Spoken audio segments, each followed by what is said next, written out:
Hello students, welcome to my YouTube channel. आज third lecture में हम बात करेंगे एटॉमिक मास यूनिट के बारे में। क्योंकि केमिस्ट्री में मेजरमेंट को लेकर के हम कई तरह के पार्ट्स को हम लोग पढ़े हैं, scientific notation, rounding off significant figure और कुछ बेसिक कॉन्सेप्ट ऑफ मैटर के बारे में बात किए हैं। और आज हम बात कर लेते हैं कि जब भी केमिकल्स का मेजरमेंट हम लोग करते हैं, जैसे कि रियल लाइफ में क्या होता है कि जब हम मेजरमेंट करते हैं तो वहाँ पर एक अलग अलग तरह का यूनिट है। जैसे मास के लिए हम लोग केजी इस्तेमाल करते हैं, कपड़ा नापने के लिए हम लोग मीटर इस्तेमाल करते हैं, दूध नापने के लिए लीटर इस्तेमाल करते हैं। तो इसी तरह से केमिस्ट्री में जो केमिकल्स होते हैं उसको हम किस तरह से मेजरमेंट करेंगे। एक और बात हम बताना चाहेंगे कि इस सब्जेक्ट में कुछ ऐसा होता है कि केमिस्ट्री में आप ऐसे चीज़ के बारे में पढ़ते हैं जो आपको आँख से दिखाई नहीं देता है, ऐसे विदाउट एनी सोर्स, मतलब कि बिना माइक्रोस्कोप का आप कुछ देख नहीं पाते हैं। तो बड़ा अमेजिंग चीज़ है केमिस्ट्री में कि हम ऐसे चीज़ के बारे में पढ़ते हैं जो आँख से दिखाई नहीं देता है, जैसे कि एटम, मॉलिक्यूल, आयन। केमिस्ट्री में यही तो तीन चीज़ होता है। ये चीज़ आपको दिखाई नहीं देता है जब आप सिंगल लेते हैं तो, लेकिन जब आप बल्क में लेते हैं तभी आपको दिखाई पड़ता है। तो सबसे पहले हम बात कर लेते हैं कि मेजरमेंट के लिए सबसे बेसिक चीज़ क्या है। मेजरमेंट के लिए सबसे बेसिक चीज़ क्या बनाया गया, तो ये था एटॉमिक मास यूनिट। ठीक है, एटॉमिक मास यूनिट, नाम में ही यूनिट लगा हुआ है।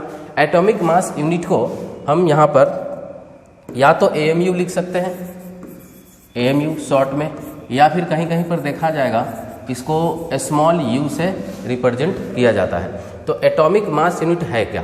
एटॉमिक मास यूनिट एक यूनिट है जिससे हम एटम, मॉलिक्यूल या फिर आयन को एक स्टैंडर्ड फॉर्म में मेजरमेंट करते हैं, उसके मास के फॉर्म में।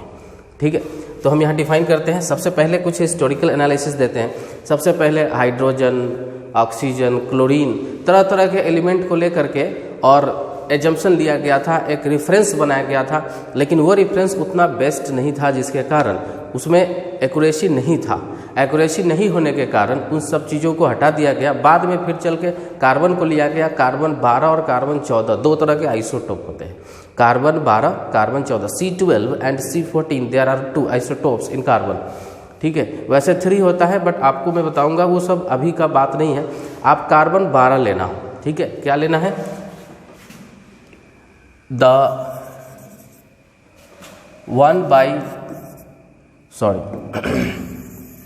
इसको ऐसे लिखते हैं कि it is the 1/12 of carbon 12 isotope.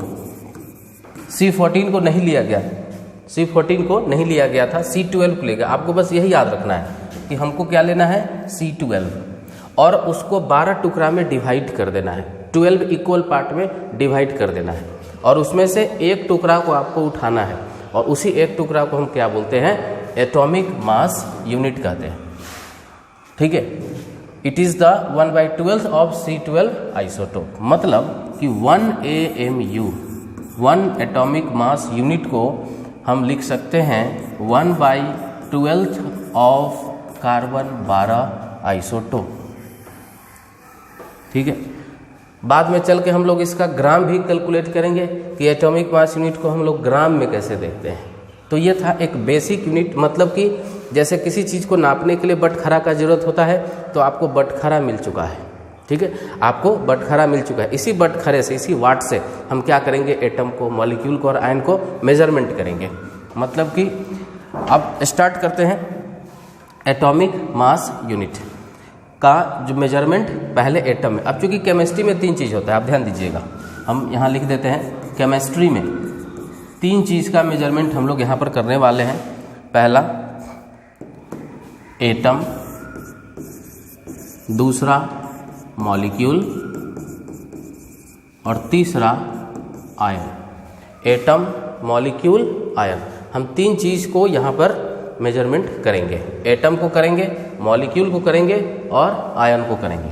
तो सबसे पहले शुरू कर देते हैं एटम के लिए। तो एटम के लिए हम लोग क्या यहाँ पर डिफाइन करते हैं, एटॉमिक मास। एटम के लिए हम डिफाइन करेंगे एटॉमिक मास। उसी तरह से मॉलिक्यूल के लिए हम लोग डिफाइन करेंगे मॉलिक्यूलर मास। आयन के लिए डिफाइन करेंगे आयोनिक मास। अब चूंकि हम लोग एटम, मॉलिक्यूल, आयन हम लोग पढ़ चुके हैं, अब एटॉमिक मास क्या है। तो किसी भी एटम के मास को एटॉमिक मास यूनिट से तुलना करना है। किसी भी एटम के मास को एटॉमिक मास यूनिट से तुलना करना है कि उसके रिस्पेक्ट में इस एटम का मास कितना गुना भारी है। ठीक है, यही कहलाएगा एटॉमिक मास। तो यहाँ पर हम डिफाइन कर देते हैं कि it is the mass of an atom, it is the mass of an atom which indicate that जो दर्शाता है which indicate that it how much, यह कितना भारी है, it how much heavier than 1 AMU। ये एक AMU के तुलना में, एक एटॉमिक मास यूनिट के तुलना में कितना गुना भारी है, ये यही चीज़ को क्या करता है, दर्शाता है। क्या? Atomic mass. जैसे एज फॉर एग्जाम्पल, एक एग्जाम्पल ले लेते हैं। मान लीजिए कि हम यहाँ पर लिखते हैं एटॉमिक मास किसका, कोई भी एटम ले लीजिए, जैसे सोडियम ले लेते हैं, most famous examples. Atomic mass of sodium क्या हुआ, 23। लेकिन यूनिट क्या होगा, आपने किस चीज़ से तुलना किया है, AMU से तुलना किया है। आपका बटखरा क्या है, AMU। तो AMU से हम यहाँ पर लिखेंगे AMU। जैसे आप kg से तुलना करते हैं तो आप यूनिट क्या लगाते हैं, kg, 23 kg, मतलब कि 1 kg से 23 गुना भारी, 23 टाइम्स हैवियर। तो उसी तरह से 23 AMU का मतलब हो जाएगा कि सोडियम का जब हम एक एटम लेते हैं, मान लीजिए कि इस तरह से अगर कोई बटखरा है, एक बैलेंस स्केल है, यहाँ पर तराजू, पुराने ज़माने में का तराजू ये है, आजकल तो डिजिटल हो गया है। इस तरफ आप क्या किए, सोडियम रख दिए एक एटम। ठीक है, तो इधर आपको क्या डालना पड़ेगा, आपको डालना पड़ेगा वाट, जिससे कि हम लोग क्या करेंगे, उसका तुलना करेंगे। तो इस तरफ अगर आप 23 AMU, कितना AMU हमको डालना है, 1 2 3 4 करते करते कितना AMU यहाँ पर डालेंगे, 23 AMU जो हम इधर डाल देंगे, तब ये स्केल बराबर हो जाएगा। और तब हम कहते हैं कि mass of 1 atom of sodium is 23 times, 23 गुना भारी है, 23 times heavier than 1 AMU। Okay, अब हम क्या कर रहे हैं, एक एटम का मास मेजर कर रहे हैं। तो जब भी 23 AMU लिखा हुआ, AMU मेजरमेंट में तब आता है जब हम लोग एक सिंगल एटम का मेजरमेंट करते हैं। अब सेम डेफिनेशन मॉलिक्यूलर मास के लिए भी होगा। चलिए मॉलिक्यूलर मास देखते हैं, मॉलिक्यूलर मास। लेकिन उससे पहले कुछ एटॉमिक मास यहाँ पर हम लिख देते हैं, आप लोग उसको मेमोराइज कर लीजिएगा। सम एटॉमिक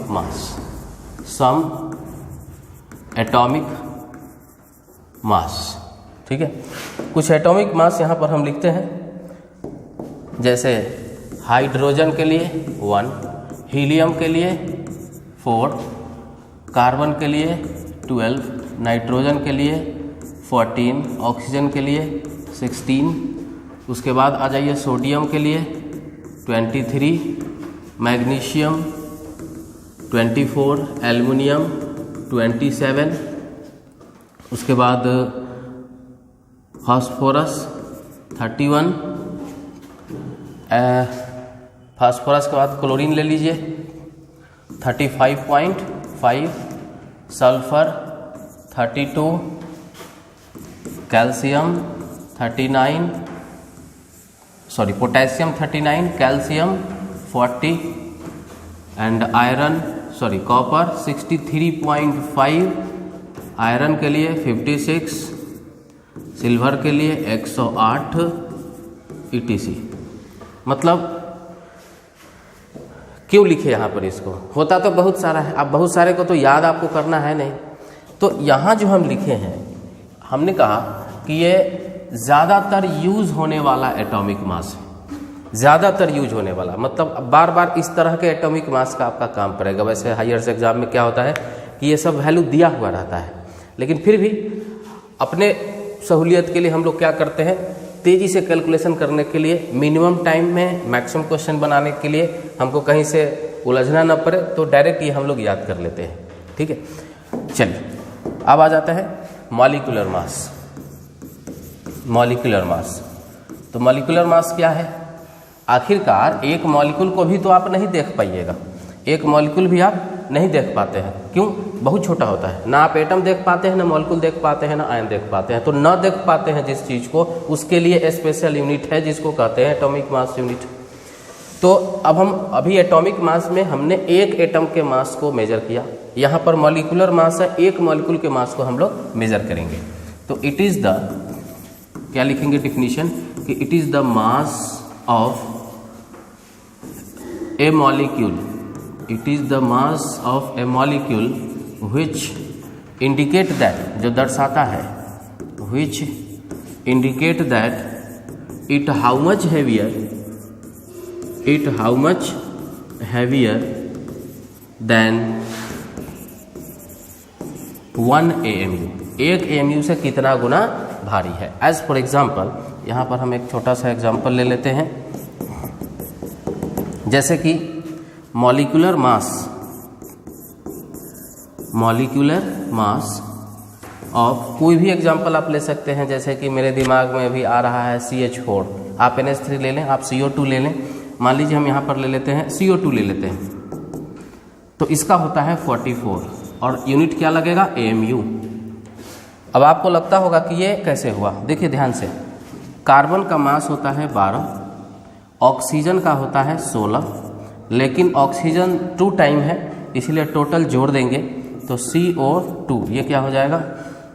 44। तो इस तरह से हम लोग मॉलिक्यूलर मास को क्या करते हैं? जोड़ते हैं, ठीक है। और इसलिए 44 AMU। मतलब क्या हुआ इसका कि आप बैलेंस बीम पर एक तरफ आप CO2 रखिए, ठीक है, और एक तरफ आप AMU रखिए, तो आपको क्या लगता है कि इधर कितना AMU डालना पड़ेगा?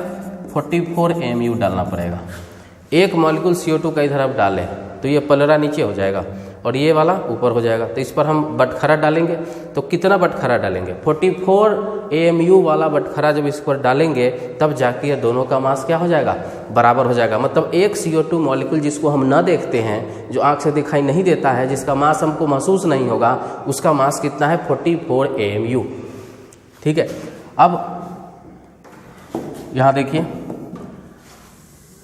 मान लीजिए HNO3, H2SO4, इस सब का हम मास आपको जोड़ के बताते हैं। H2O, NH3, ठीक है। कैसे जोड़ते हैं? हाइड्रोजन का मास है 1, नाइट्रोजन का मास होता है 14, अभी हम पिछले स्लाइड में दिखाए हैं। ऑक्सीजन का मास होता है 16, तो 3 ऑक्सीजन है तो क्या हो जाएगा? 3 × 16 और ये टोटल हो जाएगा 63, ठीक है। H2SO4 का देख लीजिए, इसका हो जाएगा 2 × 1, क्योंकि एक हाइड्रोजन का मास 1 तो 2 हाइड्रोजन का मास 2 से मल्टीप्लाई करना पड़ेगा। प्लस सल्फर का मास होता है 32, ऑक्सीजन का मास 60 होता है, लेकिन 4 टाइम है तो 4 से मल्टीप्लाई कर देंगे और ये हो जाएगा 98। H2O 2 × 1, हाइड्रोजन का 1 तो 2 हाइड्रोजन है तो 2 से मल्टीप्लाई किया। ऑक्सीजन का कितना होता है? 16, जोड़ेंगे क्या हो जाएगा? 18। NH3 का देख लीजिए, नाइट्रोजन का 14 + 3 × 1, ये हो जाएगा 17। और सभी में यूनिट क्या लगेंगे? AMU, ठीक है। Atomic mass, molecular mass, ionic mass, ये सभी के सभी में यूनिट क्या लगते हैं? एटॉमिक मास यूनिट, AMU, या फिर स्मॉल u आप यहाँ पर लिख सकते हैं। सिमिलरली उसी तरह से, जिस तरह से हम लोग मॉलिक्यूल के मास को देखें, उसी तरह से हम लोग आयोनिक मास देख सकते हैं। आयोनिक मास, देखिए आयोनिक मास क्या होगा? अब ये एक आयन का मास होगा। जिस तरह से एक एटम का मास देखे, जिस तरह से एक मॉलिक्यूल का मास देखे, उसी तरह से एक आयन का मास हम लोग देखेंगे, ठीक है। तो इसको डिफाइन करेंगे कि it is the mass of an ion, एक आयन का मास है। It is the mass of an ion, जो दर्शाता है which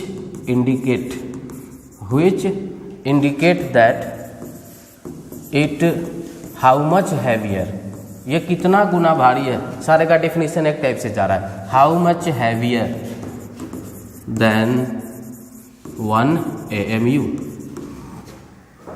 क्लियर? अब यहाँ पर एग्जाम्पल ले लेते हैं। देखिए एग्जाम्पल, कोई भी आयन आप ले लीजिए। आयन के लिए आयोनिक मास, जिस तरह से एटम के लिए एटॉमिक मास, मॉलिक्यूल के लिए मॉलिक्यूलर मास, आयन के लिए आयोनिक मास। तो आयोनिक मास ऑफ, मान लेते हैं हम ले लेते हैं CO3 2-। तो जब आप इसका मेजर करिएगा कितना मास होगा, ये जो चार्ज ऊपर है ना उस पर आप फोकस मत करें। कार्बन का मास है 12, ऑक्सीजन का मास है 16, लेकिन 3 टाइम्स है तो 3 × 16 48 और इधर 12, मतलब कि 60 हो जाएगा। तो ये हो जाएगा 60 AMU।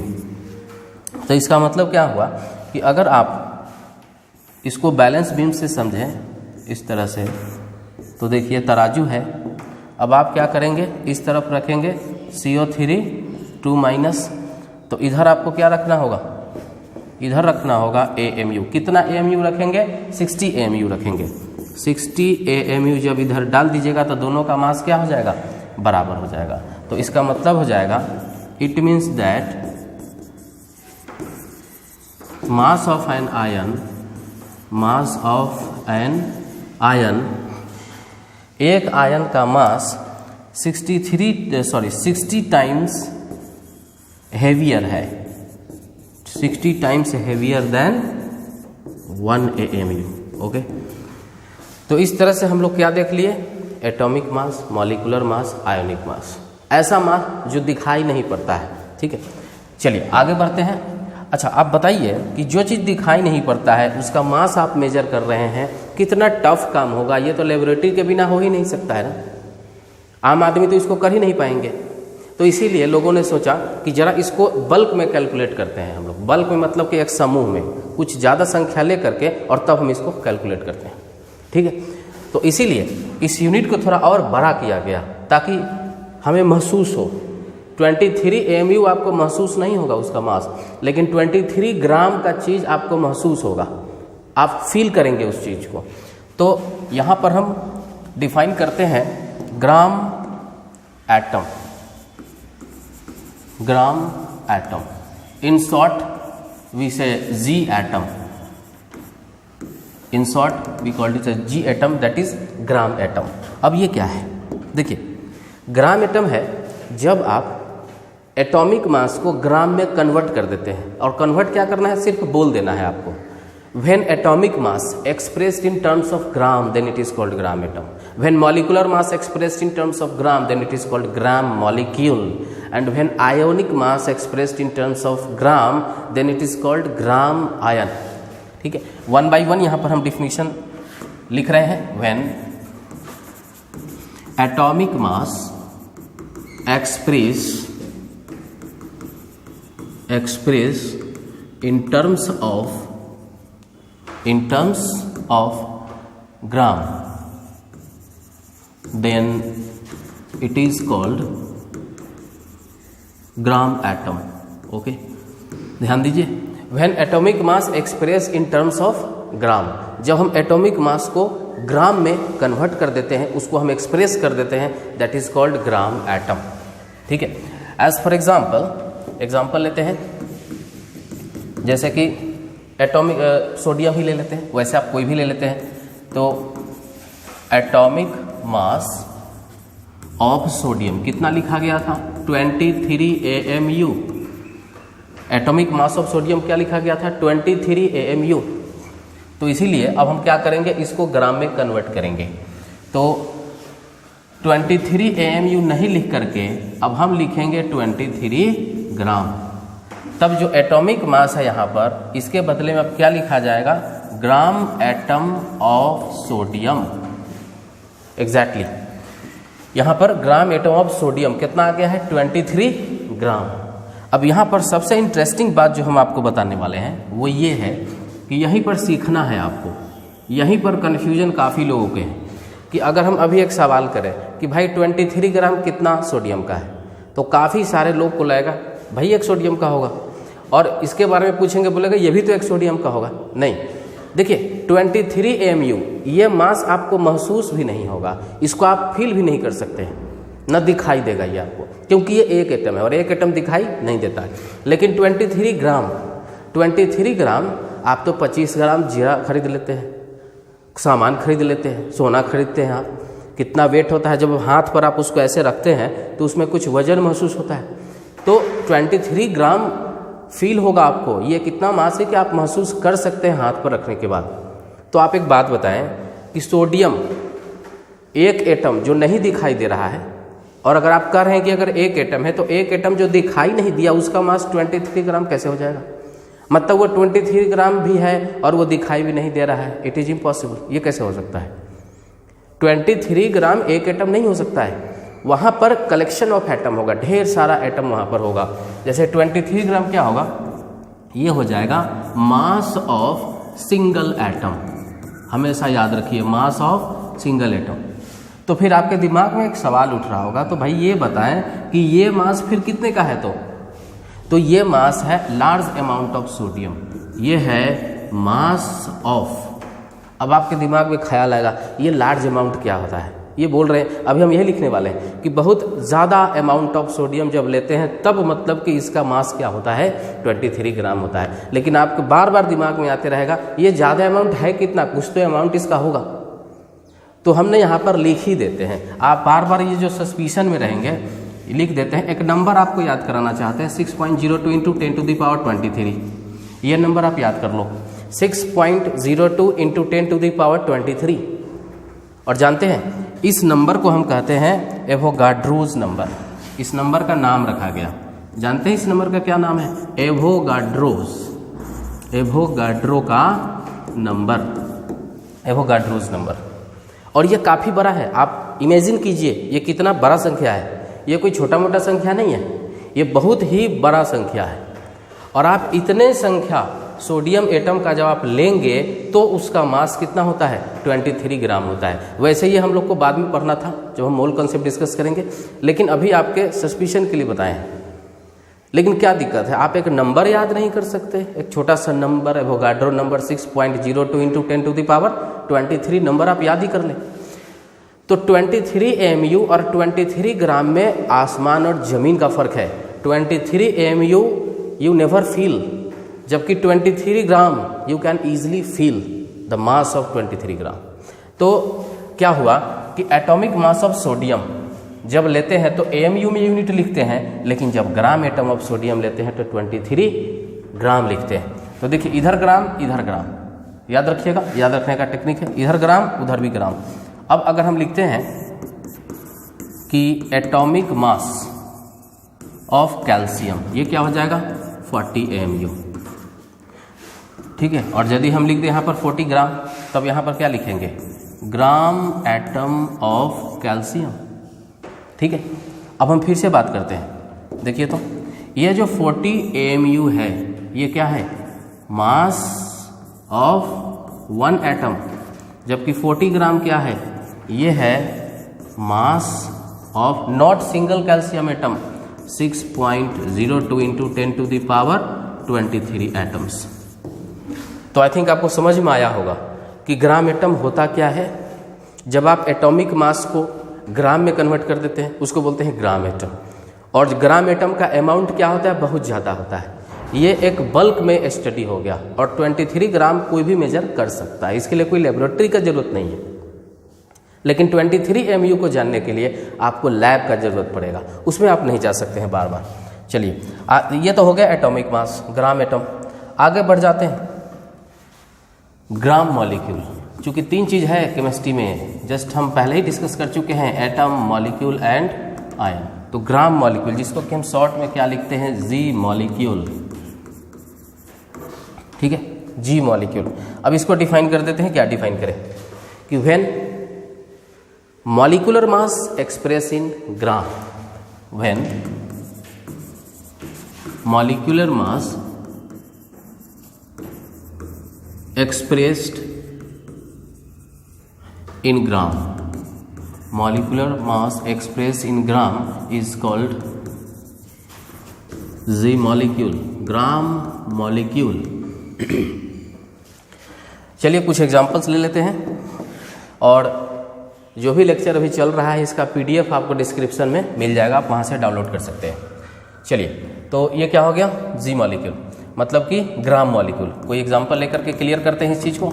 जैसे मान लीजिए कि मॉलिक्यूलर मास को ही ना आप एक्सप्रेस किए हैं। आपने मॉलिक्यूलर मास को एक्सप्रेस किया है। तो मान लीजिए किसी मॉलिक्यूल का मॉलिक्यूलर मास ऑफ कौन सा ले लें, CH4 ले लेते हैं, वैसे आप कुछ भी ले सकते हैं। और ये हम ले लेते हैं कितना, इसका जोड़ करके आता है 16 AMU। तो अब आपको 16 AMU नहीं लिखना है, अब आपको कितना लिखना है, 16 ग्राम। तो अब इधर आप क्या लिखेंगे, ग्राम मॉलिक्यूल ऑफ CH4। अब एक बार फिर से यहाँ पर हम डिस्कस करते हैं कि आप ध्यान दीजिए कि ये जो 16 AMU है ये मास है एक मॉलिक्यूल का, मास ऑफ 1 मॉलिक्यूल। लेकिन वही 16 ग्राम ये क्या हो जाएगा, ये हो जाएगा मास ऑफ कितना, अभी नंबर एक याद कराया था आपको, 6.02 इंटू 10⁻23 मॉलिक्यूल्स। ये फिक्स वैल्यू है, हमेशा याद रखिएगा। तो ग्राम में जैसे हम किसी के एटॉमिक मास को, किसी के मॉलिकुलर मास को, किसी के आयोनिक मास को जब हम ग्राम में कन्वर्ट कर देते हैं, ठीक है, तो उसको हम बोलते हैं ग्राम एटम, ग्राम मॉलिक्यूल, ग्राम आयन। और वो कितने मॉलिक्यूल का मास होता है, कितने एटम का मास होता है, कितने आयन का मास होता है, वो होता है 6.02 इंटू 10⁻23 का। सिमिलरली यहाँ पर आगे बढ़ जाते हैं, सब एक ही जैसा है। ग्राम आयन, ग्राम आयन, ध्यान दीजिएगा, ग्राम आयन, इसको शॉर्ट में क्या लिखते हैं, G आयन। इसको क्या डिफाइन करते हैं, ध्यान दीजिए, इसको डिफाइन करते हैं कि जब हम आयोनिक मास को, आयोनिक मास, चूंकि ये आयन है ना, तो हम आयोनिक मास लेंगे और उसको करेंगे ग्राम में कन्वर्ट। तो when ionic mass expressed in terms of gram, then it is called gram ion as per example। ध्यान दीजिएगा, as for example कोई भी आयन ले लीजिए, जैसे हम ले लेते हैं, अभी थोड़ा देर पहले कौन सा लिया था, आयोनिक मास ऑफ CO3 2- ले लेते हैं, इसका 60 AMU आपने लिखा था। तो हम 60 AMU नहीं लिख करके अब हम क्या लिखेंगे, 60 ग्राम लिखेंगे। और ये 60 ग्राम तो फिर यहाँ क्या हो जाएगा, ग्राम आयन, क्या हो जाएगा, ग्राम आयन। ओके, मतलब कि एक बार फिर से यहाँ पर हम बार बार डिस्कस इसलिए कर रहे हैं कि आप कभी भी किसी तरह से आप ये गलती ना करें कि ये है mass of 1 ion, single ion, जबकि ये है मास ऑफ 6.02 इंटू 10⁻23 आयन। और आई थिंक आपको क्लियर हो गया होगा, एटम के लिए एटॉमिक मास, मॉलिक्यूल के लिए मॉलिकुलर मास, आयन के लिए आयोनिक मास, ठीक है। उसी तरह से ये छोटा यूनिट था, सभी लोग इसको इस यूनिट में कैलकुलेट नहीं कर पाएंगे, तो इस यूनिट को थोड़ा और बड़ा किया गया, कलेक्शन लिया गया, एक समूह में लिया गया, ताकि उसको बड़े आसानी से कैलकुलेट किया जा सके, सभी लोग कैलकुलेट करें। तो हम एटॉमिक मास को AMU नहीं बोल के अब ग्राम में बोलते हैं, तो उसको कहते हैं ग्राम एटम। और मॉलिकुलर मास को AMU नहीं बोल करके ग्राम में बोले तो वो हो गया ग्राम मॉलिक्यूल। आयोनिक मास को AMU में नहीं बोल के ग्राम में बोले तो वो हो गया ग्राम आयन। तो AMU single atom, single molecule, single ion का मास होता है, और जो ग्राम होता है वो सिंगल का नहीं होता है, वो होता है एवोगाड्रोज नंबर ऑफ पार्टिकल्स का मास, जिसका वैल्यू होता है 6.02 इंटू 10⁻23। ठीक है, तो आई थिंक आपको atomic mass, molecular mass, ionic mass and gram atom, gram molecule, gram ion, ये कॉन्सेप्ट बहुत अच्छे से क्लियर हो गया होगा। ठीक है, आज के लेक्चर में हम लोग इतना ही देखेंगे। अगले लेक्चर में हम यहीं से टॉपिक स्टार्ट करेंगे। अब हम देखेंगे application of gram atom, gram molecule, gram ion, calculation, मतलब कि एक मैथमेटिकल क्वेश्चन वहाँ पर रहेगा, कैसे हम उस क्वेश्चन को डील करते हैं। Thank you very much.